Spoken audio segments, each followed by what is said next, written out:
We're looking at homework for section 6.2. This is question number 9.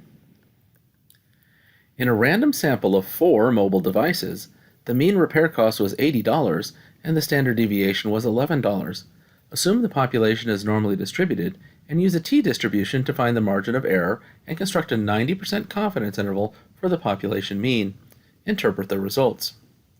So, when we're using a t-distribution, the first thing we have to do is find the degrees of freedom.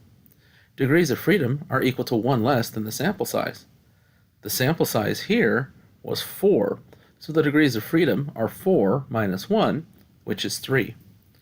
Once we know our degrees of freedom, we can turn to the t-distribution table to find the critical value Tc. We look for where the level of confidence 3 and the confidence level 0.90 intersect, and that's at a value of 2.353. So 2.353 is your critical value Tc. Now that you know the critical value, we can find the margin of error.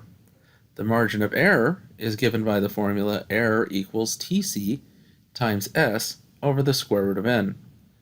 We just found the value of Tc. S was given to us as 11, and n was given to us as 4. So we can insert those values where they belong.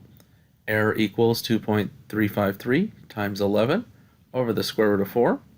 When we multiply that out, we get 12.9415, and we round off to 2 decimal places, we get 12.94.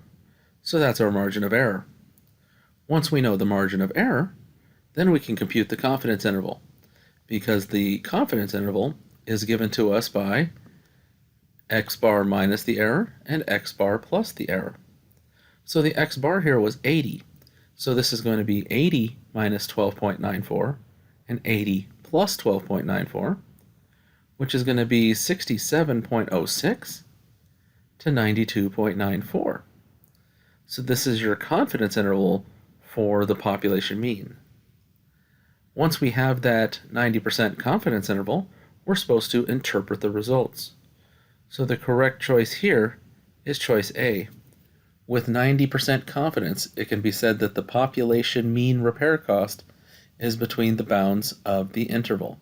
Remember, the level of confidence in a confidence interval relates how certain we are that the actual population mean value falls within the boundary. None of the other 3 choices say that the population mean falls within the interval. So choice A is the interpretation.